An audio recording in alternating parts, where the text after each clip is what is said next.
I remember my days of architecture so fondly. While studying architecture, your seniors influence you greatly. Annie the movie didn't fake it. Similarly, my journey working with natural materials began when I came across a small structure built by our seniors using materials like mud, bamboo, and wood. Just when the world of materials opened up to me, I realized how one could shape the world around us by using some simple materials. Simple, I got hooked here. So intrigued by the simplicity of the structure, the materials in terms of their textures, colors, aesthetics, earthiness, it was an inner calling to continue to build more of this in future. My tries with getting deeper into the sustainable aspects of natural materials and the need to build with these materials kept increasing with time. Pate is a small humble village about 30 kilometers from Nagpur. This is where I first started working with bamboo. At that time, I was working with Vaibhav Kale, who had been working extensively with bamboo. We were building a G+1 structure where the ground floor would serve as a workspace while the first floor would be a residential area for the future interns. Before watching what we built, let's see what it could have been been otherwise. An RCC structure, frame of concrete beams and columns reinforced with steel, slab would be reinforced concrete, walls made with burnt brick later to be plastered with cement and subsequently painted with chemical paints. All of these materials are not found naturally on earth but have to be manufactured in big industrial setups. They also require very high energy inputs for the production.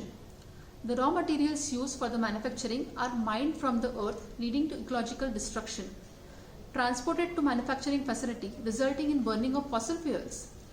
And the process of manufacturing ultimately generates a lot of solid, liquid and gaseous phase which pollutes the environment. Instead, we chose to build the framework with bamboo and walls with techniques called as wattle and daub. Wattle and daub is a frame structure where the load is taken by the columns and beams. The wall panels, they don't carry any load, just like any other RCC structure. We use exposed bamboo to design our beams and columns. Walls were made using woven bamboo panels which were later plastered using a mix of local soil and cow dung. This doubled up as paint as well.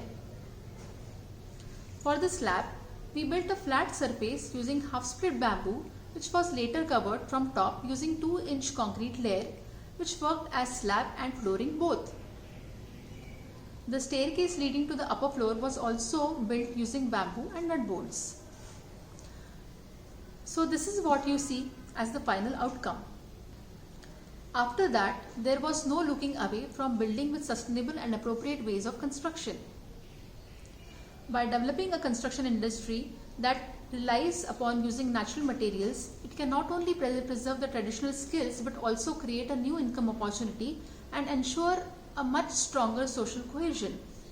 Our projects where we choose to build with natural ways of construction, we also train local laborers so that these practices reach to a larger mass. At Shunya, we believe in contextually rooted design solutions and appropriate building construction methods. The ideology of the firm has developed around the concept of sustainability, and the buildings act as a medium to take this thought further. 23-year-old Pranjali, one of our clients, she was a BSc Agriculture graduate, second ranker in the university.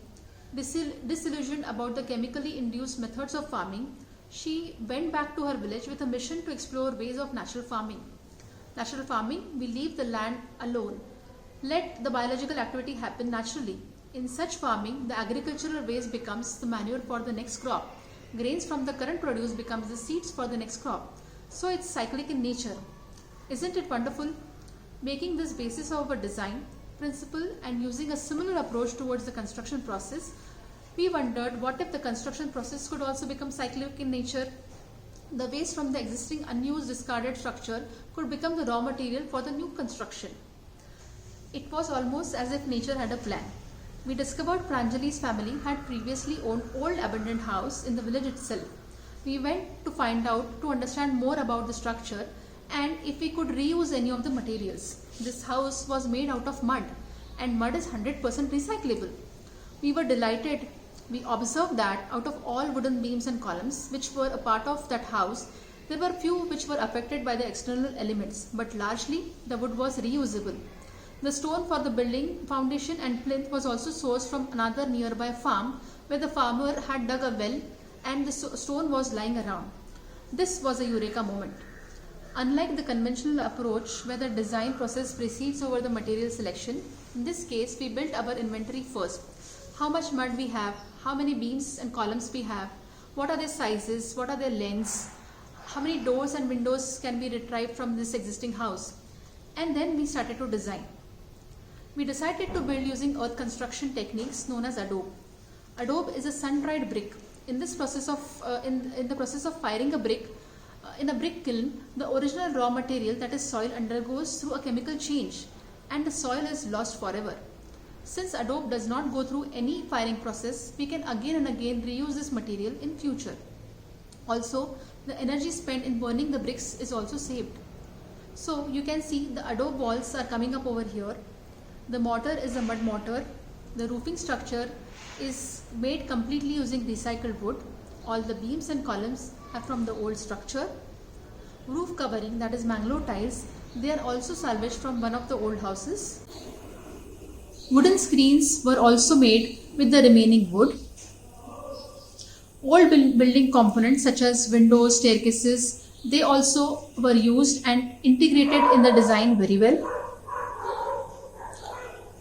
The finished house which you see is good enough to provide a comfortable shelter for occupants at least for 50 more years. Some of the reused wood might become weak in some time, but hey, the client can always grow more wood. Mud can be reused, stone can also be reused. There is an interesting story about one project which we did in Raigad district.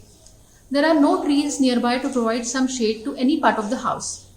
As we were designing the house, the client thought that artificial cooling system will be required. There are a lot of issues with the power cut.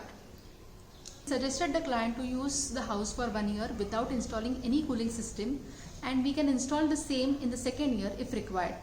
It has been 6 years now. The house is in complete state and it's still there is no need for air conditioning system. Mud bricks store heat.